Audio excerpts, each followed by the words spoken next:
yaada teediin jedhee waliin gala. Amma moo wanti nuti haasa'aa jirru dhokatee dhaggeeffachuu jalqabde?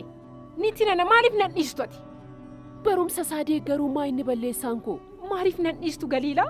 Walitti dhufeenyi keef xila'uun yoo adda cite teediin isa kan miidhamneef jedheen. Inni siin ilaallatu. Armee. Innaa dhuftu haasofna.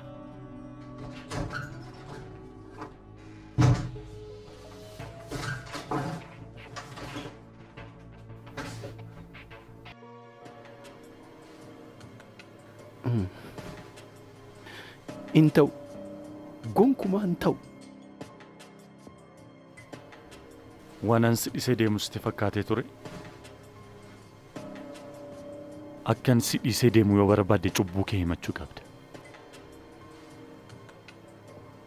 Dhiigni soddaa keetii harka keerra jira.